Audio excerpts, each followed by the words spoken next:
Good morning and welcome to Rising. Welcome back from what was a great weekend for me. Hope it was a great weekend for you. Was it a great weekend for Niall? It was a fantastic weekend, Robbie. Yes, always a pleasure. Unusually social for my, or sociable by my hermetic standards. How about you? Did you have a good time? Yes, number of birthday parties to attend, and it was quite nice weather in the district, and I actually went golfing, if you'll believe it or not. I love golf. I'm terrible. I don't golf that often, but I did go golfing this weekend. It was a lot of fun. I didn't realize you played any sport at all, other than some of your scooter. So that was scooting around. My sport is arguing with you. Exactly, yes. as it should be.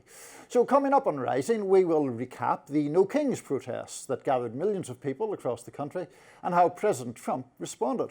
Plus, former Congressman George Santos is already making the media rounds after he was freed from prison. We'll see what he has to say about Trump commuting his sentence. And the Israel-Hamas ceasefire deal is on shaky grounds after Israel accused the organisation of violating the agreement and launched strikes into Gaza as a result. But before we get to any of that, Robbie, what is on your radar? Now, a lot of foreign policy to go over today. We're going to start with Ukraine.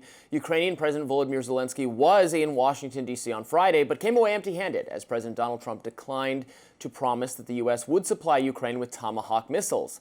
And let's be clear, Trump was absolutely right to do so. Now, while Russian President Vladimir Putin is exhibiting concerning signs that he will not agree to peace with Ukraine at all and wants to conquer the entire country, we simply cannot take the most extreme option until we are absolutely certain that peace is not on the table. So let me say that once again.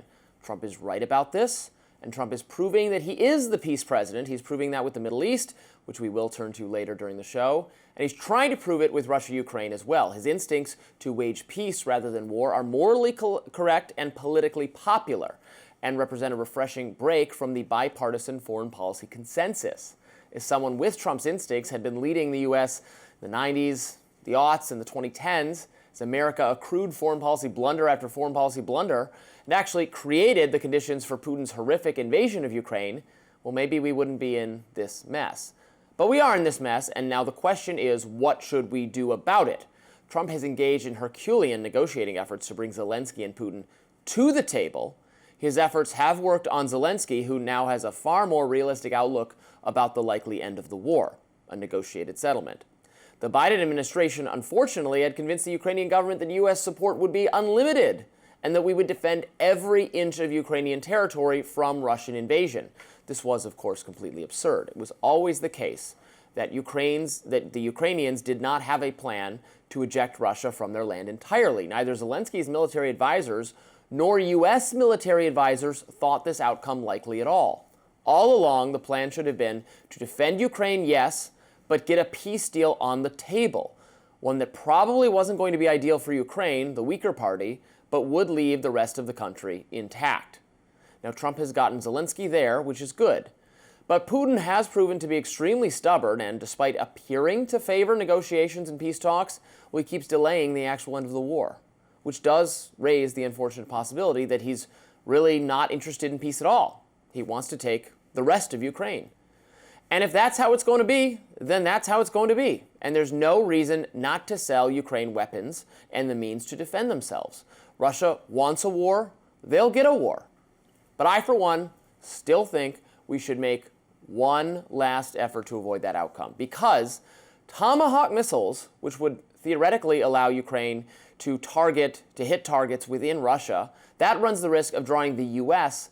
directly into this conflict. What if Russia perceives a Ukrainian attack on the homeland, an attack managed with U.S. weapons, as an act of war on the part of the U.S.? Do we really want to be at war with Russia over the fate of a nation we have no special obligation to defend? Of course not. That's why Trump was right to ultimately call off plans to provide the Tomahawk missiles to Zelensky. In a long and apparently tough meeting on Friday, Trump informed Zelensky he wasn't ready to provide the weapons just yet and wants to wait to meet with Putin in the next 2 weeks, likely in Budapest, Hungary. That stance is tough but smart. Here was Trump addressing the matter in an interview with Fox News over the weekend. We can't give all of our weapons to Ukraine. We just can't do that. And I've been very good to President Zelensky and to Ukraine, but we can't give, if we're going to be short, I don't want to do that. I can't jeopardize the United States.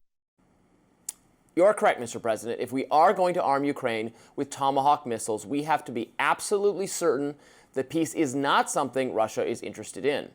President Putin, the ball is now in your court. You should accept the peace deal that ends this war and commit to engaging in no further aggression against Ukrainian territory that remains in Ukrainian hands.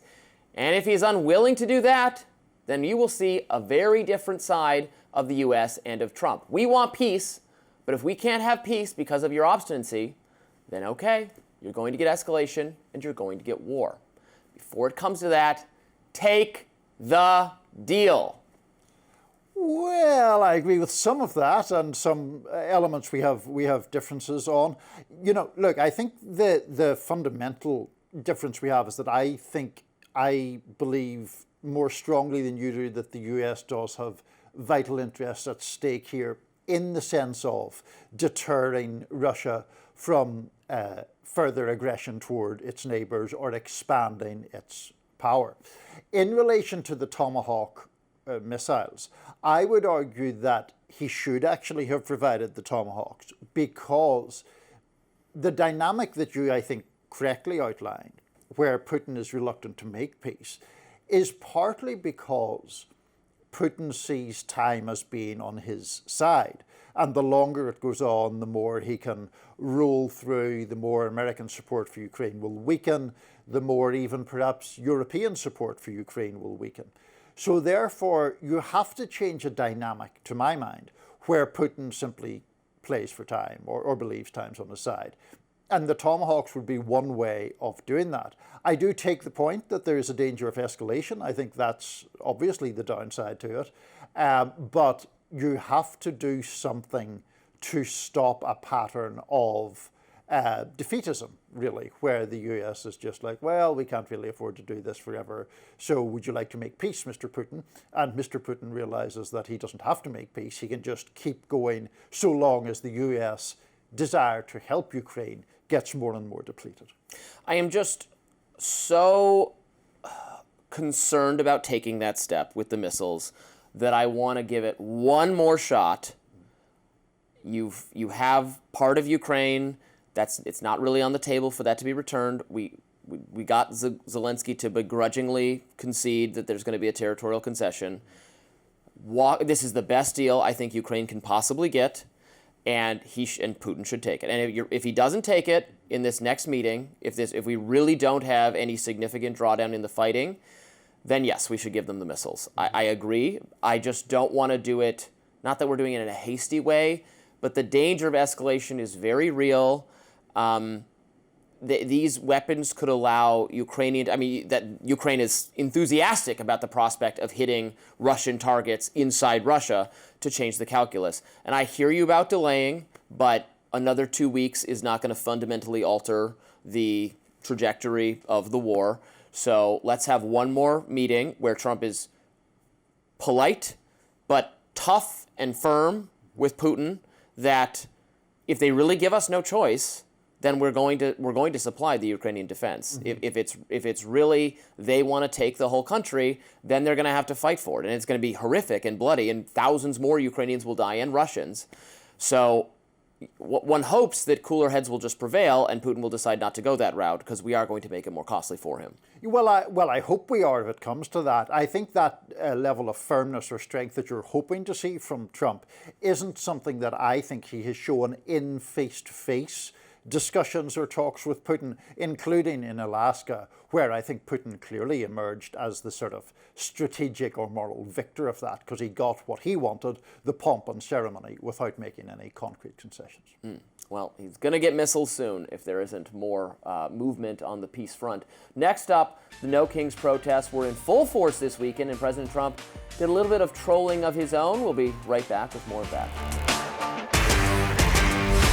History was made on Saturday. Early numbers from the organizers indicate the No Kings protests over the weekend saw nearly 7 million people march in more than 2,700 different rallies across all 50 states, which would make it the largest single day of protests in American history. Check it out. The protests even went international with marches in Madrid, London, Berlin, Dublin, and Paris. Leading up to the protests, President Trump and Republicans characterized the marches as Hate America rallies, indicating they believed the thousands of marchers were organized by Antifa, or the, quote, pro-Hamas wing of the Democratic Party. But marchers pushed back on that hard, not surprisingly. Here's Bernie Sanders speaking at the DC rally. The Republican Speaker of the House called these rallies Hate America events.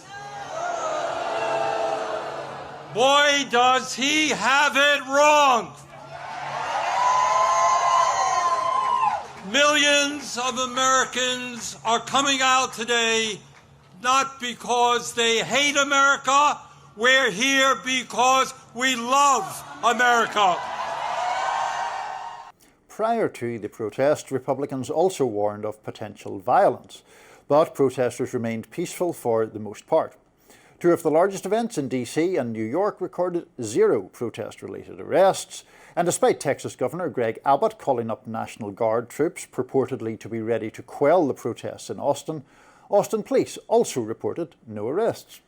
So what was Trump's response to the protests against his administration? Online trolling. No surprises there. J.D. Vance posted an AI-generated video on Blue Sky showing Trump crowning himself and Democrats bowing to him. And Trump posted an AI video of his own to Truth Social showing himself in a crown dumping what appeared to be feces on protesters from a fighter jet. You may recognize one of the faces in the video was Democratic influencer Harry Sisson, who saw the video and responded on X. Can a reporter please ask Trump why he posted an AI video of himself dropping some substance on me from a fighter jet? That would be great, thanks. To which Vice President J.D. Vance responded, I'll ask him for you, Harry. Sisson bit back, just add me to the Signal chat, I'll ask him myself.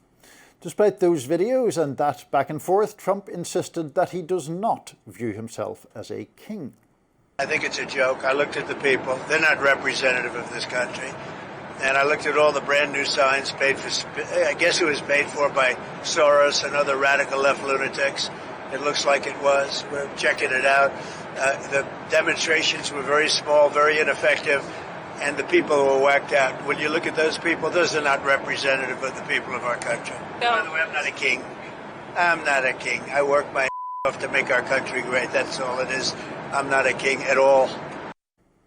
So, first of all, I must get in with this idea of either paid protesters or them being, as he said there, not representative. I went down to the DC rally to take a look and to talk to some of the people marching there. I didn't see you out marching, Robby, I'm sad to say, but perhaps some other time. I was on my way to a birthday party, scooting through the crowds who were very much in my way, but they have their right to be there. Not protesting against the monarchical antics of Mr. Trump. No, I did not attend. The crowd that I saw was extremely representative of the broader population, extremely broad range of ages, a number of, older people there, as well as the more, younger protesting or activist element. The idea that it was a radical or militant action was pretty absurd based upon what I saw, and the idea that these people are being paid en masse by George Soros or anyone else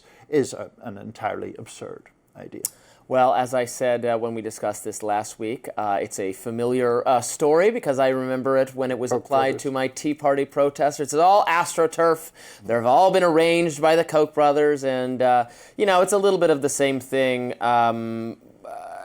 We didn't play any of those, but there's 2 or 3 viral clips of one of the protesters who made like a shooting in the neck gesture, and another protester who said something awful on camera, which is it's not. There's also millions of people who didn't do anything of that kind, but it was exactly the sort of deliberate trying to that's all you find one sign that has some racist thing. It's like the whole thing that happened to the Tea Party people all the time.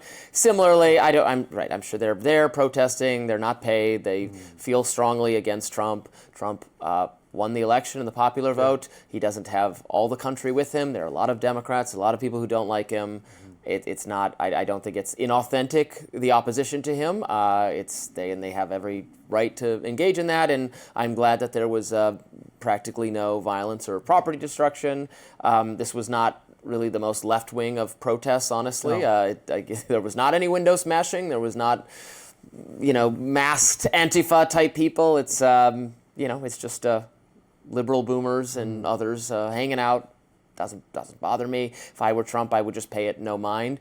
I found that video just disgusting. The one he he posted. Not disgusting and just literally disgusting. I don't find that kind of humor very amusing at all. Right. And, well, gross. the other thing about gross. To be honest. No, it was gross. Firstly, just to, I don't like having to talk about it. It's so gross. No, absolutely. Just to briefly pick up on something in agreement with something that you said, not to send us overly much down a tangent, but I don't particularly love that kind of reporting that the more liberal-leaning cable news networks often do, where they show up at a Trump rally and they find somebody who's either very ill-informed or just not, frankly, very smart. Right. And it's like, these people are all terrible. Like, you and I have both been to enough political rallies across a broad enough spectrum of opinion that you can find, you can easily make the whole project look insane by interviewing the eccentric people who show up at almost every political event, regardless of what it is. 1,000%. Yeah, that whole, you stick a microphone in their face. And also, are these things even characteristic of, if you talk to someone for long enough, maybe they say something crazy eventually. Right. You go, well, how many people did you talk to? What percentage of this does, and again, this is done by liberals to conservative protests, done by conservatives for liberal protesters. Right. It's part of the game. Now, on the Trump thing, and I agree, the video is kind of gross and not necessarily what we want to spend a lot of time on. The thing that gets me in the double standard there, though, is when, for example, Obama made that remark at a fundraiser about people clinging to guns and religion, or Hillary and the basket of deplorables. Oh, the sky is going to fall, the disdain with which they are treating regular folks, the idea that they're looking down on them. And Trump then posts this meme video, whatever you want to call it, of him dropping excrement on people, and we're supposed to find that hilarious, or I mean, I guess we are if we were MAGA types. It's not really. It's completely unbecoming and unseemly kind of conduct that speaks to a kind of disdain. And I think that the disdain element is the more important part. The people who showed up have sincere objections to what Trump is doing. I personally share many of those objections, as you know, but they should be very free to express it without being looked down upon for it. Mm-hmm. Well, they're free to express it, and he is free to use his First Amendment rights to criticize them and generate AI content that is that's just gross to me. But no, that's true. But I just think that you can't have it both ways in terms of those complaints that were made about things like the Obama comment or the Hillary comment. Meanwhile, up next, London police are investigating Britain's Prince Andrew over whether he tried to get a police officer to dig up dirt on a Jeffrey Epstein accuser and an accuser of himself. Don't go anywhere. London police are investigating Prince Andrew over whether he asked one of his bodyguards, who was an officer, to dig up dirt on Jeffrey Epstein accuser Virginia Giuffre. On Friday, Buckingham Palace announced that Andrew had agreed to relinquish all his royal titles after emails showed he was communicating with Epstein for much longer than he had admitted. Now, London's Metropolitan Police, citing some media reports, said they are looking into whether Andrew tried to smear Giuffre by asking an officer to find out if she had a criminal record. British Energy Secretary Ed Miliband told the BBC in part, quote, "Those are deeply concerning allegations. I think people want to look at those allegations and what the substance is behind them. But if that is correct, that is absolutely not the way that close protection officers should be used." In a 2019 BBC interview, Andrew had said that he had stopped talking to Epstein in 2010, but emails disclosed last week show otherwise. They make it apparent that Andrew had emailed Epstein in February 2011 and told him they were, quote, in this together and would, quote, have to rise above it. Giuffre's family says that she did not have a criminal record. Andrew released a statement on Friday saying that he vigorously denies the accusations. And my colleague at Reason Magazine, Matthew Petty, also published a story about an email, I believe an email from Epstein to someone else referencing the ability to do some kind of financial deal with Prince Andrew. It was years after that date. Okay. Now, Andrew is not a participant in the email, but he references some kind of ongoing relationship. Who knows what that means? But very interesting. Yeah. Can you really just, I guess you can give up your royal, it's kind of a, he's still related to the family by blood. He can say he's, stop calling me the prince. They just want to make him go away forever. Exactly. They want him Lock him in the attic, ideally. Yes, exit stage left. If this were the Middle Ages, he would go into exile in some other country or whatever. The Isle of Alba or something, But alas, it is not. He's still a member of the family as much as it embarrasses them. It is, and he does embarrass them quite a lot because all of this stuff has such a, bad smell, putting it mildly, I would say. He did, I think we mentioned in the introduction, he did ultimately settle with Virginia Giuffre and he denies wrongdoing and all of that. Right. But in the whole stench around it, which is then added to by these new revelations that he was in touch for longer than he said he was, and the use of the alleged use of the protection officer to dig up dirt on her. That's a very mafia-esque kind of thing. Find out what you can, whispering to the guy who protects you, see if you can find out anything about her. Exactly. Totally inappropriate and totally. And very scary, right. honestly. And of course, the guy who protects him is paid for by the British taxpayer, like most of the things that the royals do. So there's that element where you're using essentially a public servant to dig for dirt against a private person who is accusing you of wrongdoing. So none of that is any good at all. Fine if they want to make him give up the titles. I think he should. I'm Irish, so they should all give up the titles. They should all give up the titles and go and live in public housing or something. But yeah, it's good that they are distancing themselves from him. He, I think, has, even well before this, has gone way down in the public estimation. That 2019 interview was actually done by a friend of mine, Emily Maitlis, and it was so catastrophic for Andrew that he never really recovered from that, partly because some of his explanations were so just implausible and seemed pretty dodgy. It was all a disaster. So an ongoing disaster for now no longer Prince Andrew, or no longer the Duke of York. It's just Andrew. Andrew Winter, Esquire, or whatever. Next up, on Rising, Trump's Middle East deal is hanging by a thread. Stick around for my notes on that topic when we come back in just a moment. All right, Niall, what's in your notes today? Well, today we have to pay close attention to the Middle East. The agreement that was supposed to halt the catastrophe in Gaza is hanging by a thread, and the way in which that situation is being reported tells its own story. But first, some context. President Trump is trying to hold together the deal that he announced with great fanfare less than 2 weeks ago. On Air Force One yesterday evening, Trump insisted that the ceasefire does remain in place. Here he is. We want to make sure that it's going to be very peaceful with Hamas. And as you know, they've been quite rambunctious. They've been doing some shooting, and we think maybe the leadership isn't involved in that. Some rebels within, but either way, it's going to be handled properly. It's going to be handled toughly, but properly. The real importance of those remarks, politically speaking, is Trump's obvious reluctance to blame Hamas's leadership for alleged violations. That's in keeping with a Trump administration line that has, so far, been a bit fairer than many people, including me, had expected. I was one of the reporters on a call last week with senior US advisors who indicated that they were basically satisfied with how Hamas had stepped up to meet its side of the ceasefire bargain so far. That's a far cry from the line that has been pushed by Israeli Prime Minister Benjamin Netanyahu and other members of his government. Itamar Ben-Gvir, a man who appallingly serves as Israel's national security minister despite past convictions for supporting far-right terrorism, is already demanding a return to Israel's assault on Gaza with, quote, full strength. You might not have heard about that, and therein lies a problem.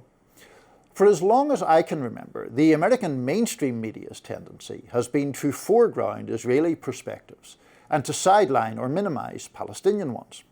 That often manifests itself in a tendency to be naively credulous of Israeli government narratives. And it can also be seen in a willingness to focus on Israeli civilians' hopes, fears and anxieties, while barely acknowledging those same emotions in Palestinian hearts. There has been, quite understandably, for example, a focus on the fate of the Israeli hostages, including those who are deceased and their families. And that's as it should be. The trauma there is on a scale that most of us cannot even imagine. Yet similar trauma has also been inflicted on huge numbers of Palestinians, whose suffering tends to get a lot less attention, at least in American media. Palestinian bodies are being returned too, 150 of them so far. According to the Associated Press, Israel has, quote, neither identified the bodies nor said how they died. Some are decomposed and blackened. Some are missing limbs and teeth. Here's a video that's circulating widely on social media, but which I at least haven't seen on any mainstream American media. It's Palestinians at a meeting trying to identify if any of the bodies they're seeing on screen, many reportedly bearing signs of torture, are their loved ones.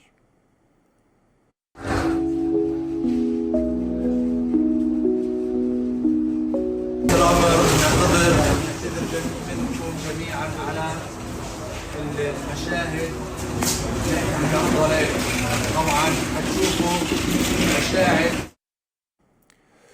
We see this same pattern again and again. At least 97 Palestinians have been killed since Trump's ceasefire deal was announced. 97. And here in the US, we've heard almost nothing about them. More than 40 are reported to have been killed on Sunday alone. Here's some of the distressing aftermath of that.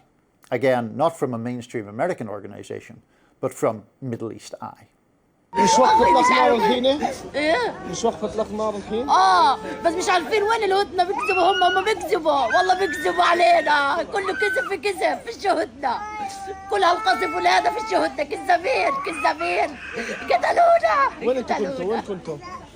مخيم في أصداء، مخيم في أصداء. أخوي مش عارف ايش وضعه، مش عارف وين هو أخويا، ولاد أخوي لسه مش عارفين وينهم، وبنتي تصوبت. The issue here isn't just the downplaying of Palestinian suffering, it's the downplaying of Palestinian perspectives more generally. How many Americans know that the last time we had a ceasefire in Gaza, it was Israel that broke it in March? Or that as I speak, the crucial Rafah crossing into Gaza remains closed at Israel's order, slowing the flow of desperately needed aid that was promised immediately as part of the deal. Or that in Gaza the local authorities say Israel has violated the ceasefire 80 times already. These are important facts, and far too often in American media they go unheard. We all hope for the best in the Middle East. If peace took hold, it would ease catastrophic suffering. But we're a long way from that right now, and we need to see reality as it is, not as Mr. Netanyahu and his government would like to make it appear.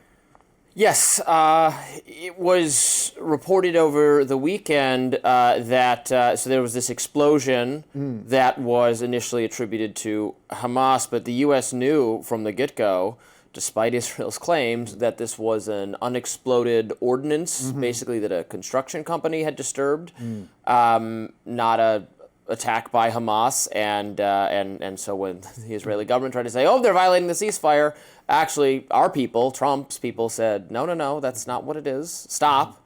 I mean, the enormity of the difficulty of the task is trying to, constrain the behavior of a government that comprises many elements that want to keep fighting the Palestinians. That's not what we want, and we've done virtually everything we can reasonably do. I would certainly go further. I would cut off the aid entirely to Israel and anyone else. I'm broadly pleased with how Trump has handled this. I think better than many of the alternatives might have handled it, or somebody else in his place.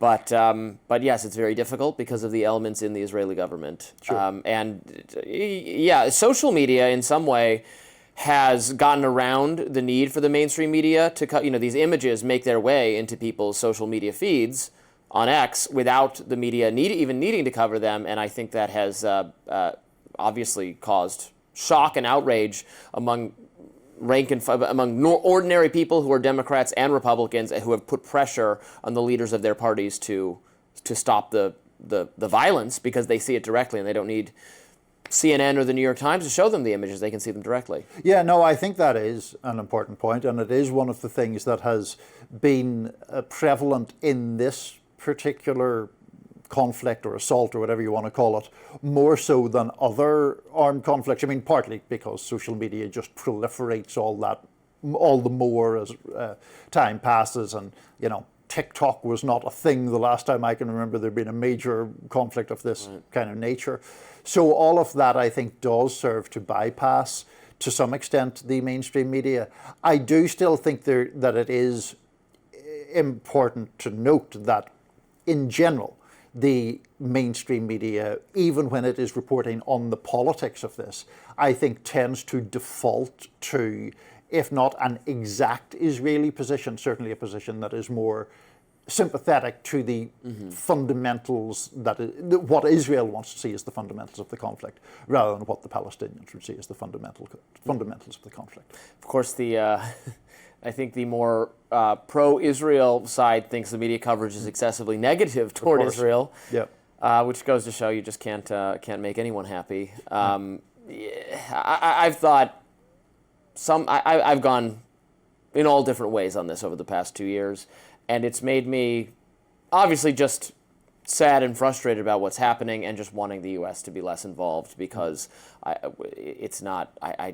this is a difficult problem to solve. I don't know why it's our problem. We don't need to be this closely aligned with Israel. We don't need to be being dragged into greater Middle Eastern intervention. And I think Trump has tried to disentangle himself, but it's obviously quite difficult, because we keep ending up back in the same place where the ceasefire gets violated and there's more violence, and it goes on. Just very briefly, if the hope is for the United States to extricate itself from that conflict, I think it's pretty obvious that Trump does have to maintain focus and maintain a pressure on Netanyahu. Otherwise, the US will inevitably get sucked back into it in a position that, in effect, backs up what Netanyahu wants to do. Well, there's more license for Republican leaders to go a different strategy now than ever before, given how universally opposed to closer ties or greater support for Netanyahu now exists among MAGA Republican-identified people. The sentiment has shifted very rapidly in the last several years, and now there's license to do something else. It is not Ted Cruz's position on this issue is not representative of where the American right is. Tucker Carlson's position is representative. Right, for sure. All right, next up, the president says that 2 survivors of a recent boat strike in the Caribbean are actually being sent back to their home countries. Stay with us. President Trump says that 2 survivors of a recent submarine strike will be sent back to their home countries of Ecuador and Colombia for, quote, detention and also prosecution. That submarine strike was just the most recent of at least 6 vessels from South America that have been destroyed since early September for alleged narco-trafficking. Again, it left 2 survivors, both of whom were picked up by the US military. The president says 2 more were killed on board. It comes amid the administration's crackdown on drug trafficking in South and Central America. Top of mind in that effort is Venezuelan strongman Nicolas Maduro, who was indicted in the US back in 2020 for leading a drug cartel. So far, Trump has confirmed that he authorized the CIA to expand covert operations inside Venezuela, and he has raised the possibility of direct action against Maduro. Secretary of State Marco Rubio has also increased the reward to $50 million for information leading to Maduro's arrest or conviction. In an effort to ease the mounting pressure from the Trump administration, Venezuelan government officials have reportedly floated a plan for Maduro to leave office. And the New York Times reports that Maduro has offered the USA a dominant stake in Venezuela's oil and mineral wealth. He has offered everything. He's offered everything. You're right. You know why? because he doesn't want to around with the United States. Meanwhile, President Trump ripped Colombian President Gustavo Petro over the weekend, saying he is a, quote, illegal drug leader, strongly encouraging the massive production of drugs in big and small fields all over. That after Petro accused the U.S. of murder after a September strike against what Trump said were confirmed narco-terrorists.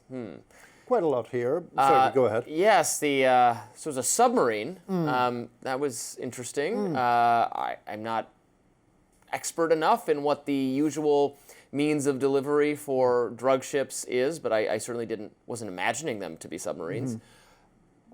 And I could be wrong, but surviving a strike on a submarine seems kind of extraordinary. Yeah. It seems extraordinarily more difficult than surviving a strike on a boat, on an open ship.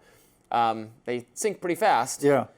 But they survived, these people, and have been returned to their home country. Now, not nicely with a pat on the back. They're going to be prosecuted there. I think some people found it an odd kind of, we're claiming these are narco-terrorists, and we blew up their ship, and we killed 2 of them, and then the other 2 we just sent them home. But I guess what authority do we have to... They could very well be criminals, and the right thing to do is to give them back to their home countries for prosecution. So I actually didn't find that so suspect that we didn't kidnap them into our own prisons. I think the thing that is suspect is the incongruity or the lack of consistency, right? Sure. Because on the one hand, it's like, well, we don't actually have the authority to try these people, but apparently we have the authority to kill them. I mean, that doesn't seem to make sense. And I think that goes to what people have such problems with in this policy, including your friend, Senator Rand Paul, who, to his credit, has been pretty much to the fore on this. Well, let's know their names. I would like to know the names of these people we keep wiping out, and then we can have some reporting on establishing that they are, in fact, narcotics traffickers. Right. I would presume that is true of the vast majority of them, but as Rand Paul said, when we've raided these ships in the past, you find out that 1 in 4 or 1 in 5, I can't remember exactly what it was not involved in trafficking of drugs. Right. So, well, so we're blowing them up. Right, exactly. And I mean, the point is, I don't assume one way or another whether the U.S. administration is right or not in the activities that it's ascribing to these people. I would note that in relation to Petro, the Colombian president, he made that accusation that the U.S. had murdered one of his citizens because he says that it was a boat where the engines had failed and it had an active distress signal, was emitting a distress signal when the US blew it up. He says killing a fisherman. Now, is he telling the truth or not? Nobody knows, because nobody knows anything really about this other than these rather sort of cartoonish videos that the administration keeps releasing, of sort of video game type blowing up off a boat, and then Pete Hegseth or Trump comes out and says, oh, these were terrible people, so we've blown them up, there we go. That isn't how the United States should be acting. It isn't how any country should be acting. We and no other country should have the right to go around the world just blowing people out of the water and saying, well, trust us, they were up to bad things. Right.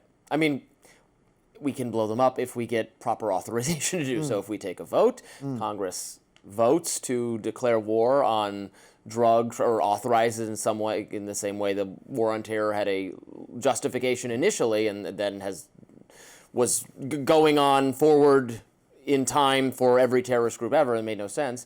As far as Maduro is concerned, look, I think it would be a good thing if his regime fell, and this is what the woman who was just awarded the Nobel Peace Prize is working toward democratically, through democratic means. That's how it should take place, through or through a mass, nonviolent civil demonstration, and he is ousted. These kinds of things are always a little bit messy, but if by and large peaceful would be ideal. And I want the U.S. to be uninvolved in that. I don't think we should topple the regime. I don't think we should participate in it. I think if it is toppled, that would be a perfectly welcome outcome for the people of Venezuela, because he's a reprehensible dictator. But we should not be involved in that, because we don't know how it's going to turn out. We don't know who's going to come in next. They could be a lot better. They could be just as bad, or they could be worse. That's been our our awareness in the past. Yeah. And again, we're not authorized to conduct a war against Venezuela. So I'm happy to provide rhetorical support to freedom enthusiasts in the country of Venezuela, to people like the Nobel Prize winner, who has thanked Trump and thanked the U.S. for being beacons of pro-democratic sentiment in the hemisphere, and we should leave it at that. Yeah, I mean, in relation to Maduro, I'm not going to minimize his awfulness just because he is like ostensibly a left-wing or far left-wing character. Old school left-wing character who's just living it up in luxury and living it up, like stealing elections Yeah. and pilfering the nation's wealth and all of that. Terrible person. I agree with you. I also think, you know, when the United States does get involved, it inevitably discredits the faction that the US is aligning itself with in relation to the point about the authorization from Congress. I think you would agree that there's less justification even for that authorization against drug cartels than there would be against, you know, Al-Qaeda or ISIS or something like that. Yeah, fair enough. I mean, the fentanyl crisis in America is significant. It is causing, it's causing great harm. Probably one could argue more harm than ISIS caused the United States itself. ISIS committed horrifying crimes, and it was correct for us to authorize, in my view, authorize actions to take them out, as did virtually everyone in the entire world united in contempt for this organization. I don't know that attacking these ships is the best way to deal with the fentanyl problem, as our efforts to fight the drug war with more means of violence has not made any dent whatsoever in almost 40 years. Well, and it's also just, in my view, morally wrong for the US to be wandering around just killing people. Anyway, former New York Congressman George Santos is now out of prison thanks to President Trump. We'll be right back with more on that after this. Thanks to President Trump, former Congressman George Santos is out of prison now, and he's already made a couple of media appearances. Trump announced on Truth Social last week that he was commuting Santos' sentence. He wrote, in part, George has been in solitary confinement for long stretches of time and by all accounts has been horribly mistreated. Therefore, I just signed a commutation releasing George Santos from prison immediately. Good luck, George. Have a great life. Trump also called Senator Richard Blumenthal a fraud and accused him of lying about his war experience, saying what Blumenthal did was worse than what Santos did. CNN host Dana Bash told Santos that many critics of his aren't happy with his sentence being commuted, since they see it as Trump giving him special treatment. Here's how Santos responded. There's a lot of people who were upset with President Biden who pardoned his entire family before he left office in an unprecedented move. So pardon me if I'm not paying too much attention to the curl clutching of the outrage of my critics and of the people predominantly on the left who are going to go out there and try to make a big deal out of something like this. It is known that presidents have the power of the pardon and the clemency, which are plenary, and they're extended at their will. Santos also appeared on Fox News, where co-host Charlie Hurt asked him why he shouldn't serve out his full prison term. Here's what Santos had to say. I understand people want to make this into a he's getting away with it. Right. I'm not getting away with it. I was the first person to ever go to federal prison for this type of civil FEC violation. These are usually solved in penalties. Repentance is an understatement. It's like I have been dealt a second chance. I have a lot to prove to a lot of people, and I have to make sure President Trump understands that I am not going to disappoint him. Well, George Santos, out of prison. What a character. I'm interested to see what you'll say about this. Look, he was accused of and convicted of a variety of financial crimes. Yes. This is a commutation rather than a pardon, so it does not establish that he is not guilty of these crimes. It simply reduces his further penalty to not having to remain in prison. Right. You know, you and I might disagree on this. I take the view of prison that I want people in prison who are a danger to my fellow Americans, who pose some risk to their safety. I don't believe George Santos poses any risk to anyone's physical safety. And so do I really have a problem that he's not in languishing away in a jail or in solitary confinement. Prison's not fun. It's miserable for the people involved. And I'm enough of a humanitarian that I don't want people just suffering, even if they've caused some wrong. I want them there if they are a threat to my fellow citizens. I don't believe that's the case with George Santos, so I have no particular opposition with him being released. There are probably many other people in prison, I would, even in a not ideological sense, who are serving sentences for, I tend to, over financial crimes, like even the, remember that whatever celebrities it were who were accused of bribing college officials to get that scandal from a couple of years ago, and they had to do 30 days or 90 days in prison, and I'm like, okay, but why? What is it? It's just some symbolic gesture of punishment. See, I don't view it as punishment. I view it as protection for the rest of us. Well, that's my view of prison. That's a broader, abstract debate about prisons, and if one held to your view, it would seem that nobody would ever go to prison for so-called white-collar crime, right? You would only ever go to prison for offences against a person or property. Right. I mean, you could have your assets seized to pay back if you're convicted of some crime. You could have limits certainly placed on your further ability to engage in financial transactions whatsoever. I'm not saying people, just because it's financial, you should be able to commit crimes and get away with them. But there's something about being housed in prison that's, for me, is... I don't know. I could take an idiosyncratic view of it, I guess. I mean, I just think that has the effect of being more lenient on richer criminals, basically. And people who, get... Well, if a criminal stabs someone, then lock them up. But. Right. Yeah, but I mean, the people who commit white-collar crimes are disproportionately richer than the people who commit other crimes. So I think that's where we have problems. And I just also think this is blatant favoritism on Trump's part towards Santos, who he thinks is a good Republican who's kissed up to him enough, frankly.